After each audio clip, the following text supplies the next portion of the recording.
I think you can hear me now. Okay, I am so sorry. I had to redo the audio thing to get it to come through. I didn't notice that it wasn't registering. However, all I've done is read the text to you. I mentioned that um, I mentioned that the gospel reading is very interesting, and I've preached on it many times. But I think this reading from Nehemiah is relevant and interesting, and it's the only time we hear from the book of Nehemiah in the entire 3-year lectionary. So there you go. I read the text. You can read it for yourself. Thanks for letting me know that I was in silent land. All right, so a lot of interesting things going on. I also mentioned I read this brief introduction to the reading at the beginning, and I'm questioning the interpretive assumptions in this. And this is a very common interpretive assumption. When the people hear Ezra read the book of the law, they weep. But the interpretation here is that they weep for their sins and for the long years in exile. So the text doesn't say that. It says that, okay, Lois, you might need to check some audio settings because everything on my end shows that the audio is going out. I'm going to double check something while I continue and make sure that I can hear it if I'm watching it. So, 1 second. Yep, got audio. So, Lois, please check your own computer or tablet audio settings. All right, so why do the people weep when Ezra reads the book of the law?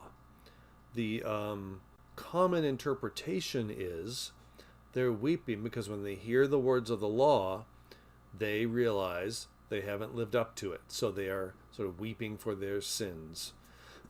But it doesn't say that. And there could be very other good reasons why they are weeping. Again, it says, for all the people wept when they heard the words of the law. And then Ezra said to them, go your way, eat the fat, and drink sweet wine. In other words, this is a time of celebration. And send portions of them to those for whom nothing is prepared. So make sure you share it with people who don't have any. For this is a holy day. Do not be grieved, for the joy of the Lord is your strength. Nowhere does it say that they are weeping for their sins. So what's going on here? Perhaps that's a correct interpretation, but it's presumptive. So let's look again at the greater context here. The people had been in exile. They had been in Babylon from, as I said, 587 to 539 or something, 38. And then slowly they've come back. So first of all, a lot of these people are second and third generation from the people who were taken into exile. This is over 50 to 100 years after. So a lot of these people weren't even around before. They'd never been in Jerusalem before. They don't remember what it was like. They know what their grandparents told them. But they never experienced it for themselves. So as they come back to try to rebuild their lives, they're rebuilding from old stories and memories of their grandparents, but not from their own experience. So part of what is going on here is this realization of what was lost. That there is something from the past that was who they were as a people, and they realize how much they've lost. That's not, to me, the same thing as emphasizing weeping for their sins. They're weeping for the reality of exile and how much it took away from them. Okay, so that's one thing. The other thing, I think, a couple other interesting things here are that the book of the law is read to the people, but it has to be interpreted. The book has to be given interpretive, contextual meaning. And this is always the case when we read scripture or other texts that are sort of defining texts for us. They have to be interpreted. And this is particularly important because here you have texts that come from previous centuries that had largely been lost to the people, and now living in a very new situation, quite different from the past where the texts come from. It is not clear how to apply these texts to the current situation. So interpretation is always an act of taking a text, understanding what it meant for the people long ago, but also giving it meaning and relevance for the current moment. That's what we always do. I think when we faithfully read Scripture, we don't simply read it and think that it means exactly what it meant for people long ago, that's what it means for us. So we have to do an active interpretation. And I like how this describes it. They gave the sense so that the people understood the reading. Understanding isn't simply about defining terms, explaining historical context. Giving the sense is about, here's what this means for us now. So, a couple things about all this. What I find so interesting about this Nehemiah reading for our current situation is this ongoing experience of having been through some kind of exile. And this slow returning to life in the midst of pandemic that we wish were over, but we at least have been able to come back in some way. But we're still trying to figure it out. And we might be weeping for what once was that we don't have right now, and we may not, probably likely won't get back in the same way in the life of the church. So we need to kind of honor that, name that, go ahead and weep for those things, but then not get stuck in that. This encouragement from Ezra and Nehemiah is to find joy in the way God is with us in rebuilding our life. The Lord is our strength. Even if we don't feel up to the task, even if we don't really understand what we need to do now,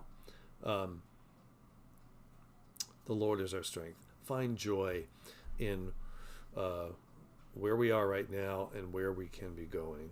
I find that very helpful and meaningful for thinking about where we are right now, how we need to keep interpreting the text and the tradition of our past, even our very recent past, and how we live it out today.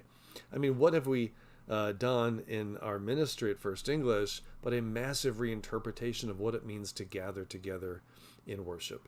Because we've supplemented our in-person gathering with live stream. Of course, for almost a year and a half, we only had live stream gatherings, except for a couple outdoor events.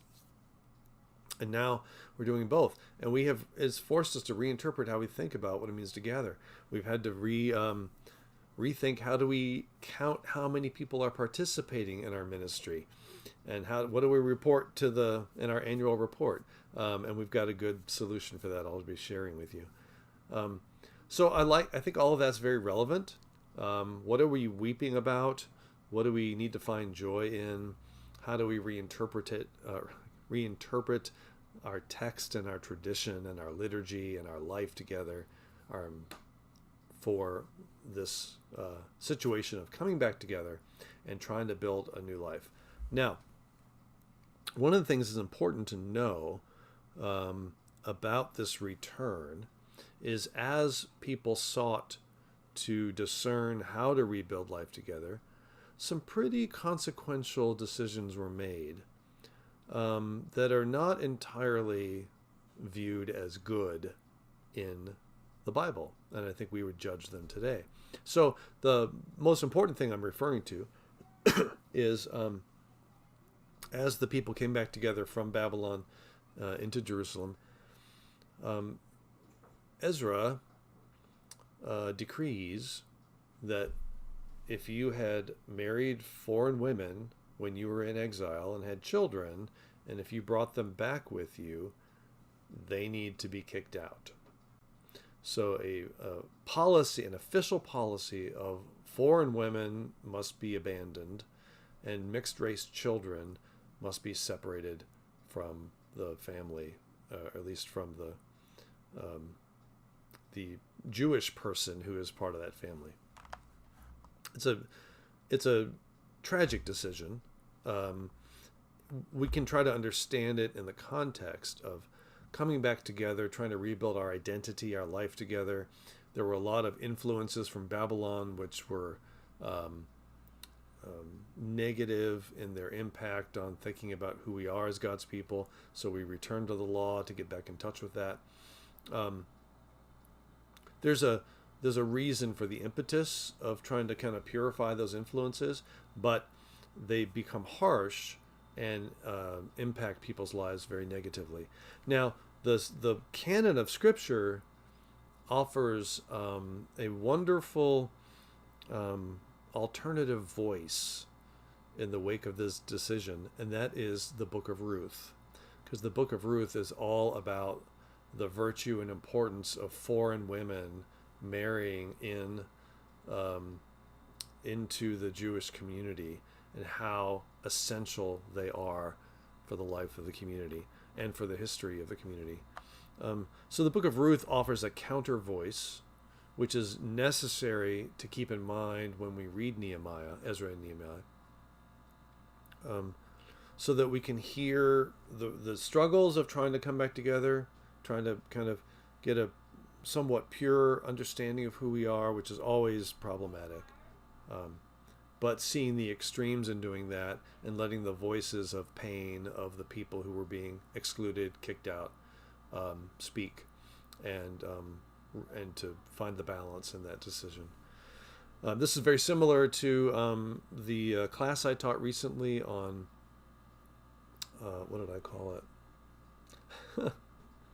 The endless conversation, I think was it, about how conservative and liberal voices, or whatever you want to label them, are both present in Scripture, always speaking to each other, always correcting each other, and both voices need to be tended to. All right, so that is Nehemiah. Can somebody please let me know that you're actually hearing me at this point? I believe you should be able to, but I can't tell from any comments coming in. I need to explain. Let's see, was that all I was going to say about Nehemiah? Yeah, I mean, there's a really interesting story behind Nehemiah and how he becomes the governor and all that stuff. But it's a short book, so maybe you want to skim it and learn that history. So I had originally scheduled my next adult forum to begin this evening on Zoom. However, I had a mistake in my calendar that led me to not see two conflicts that I have on the next two Wednesdays. So I had to move it to Thursday. So it's going to start tomorrow night at 7 on Zoom, and it is Carl Jung and Christian spirituality.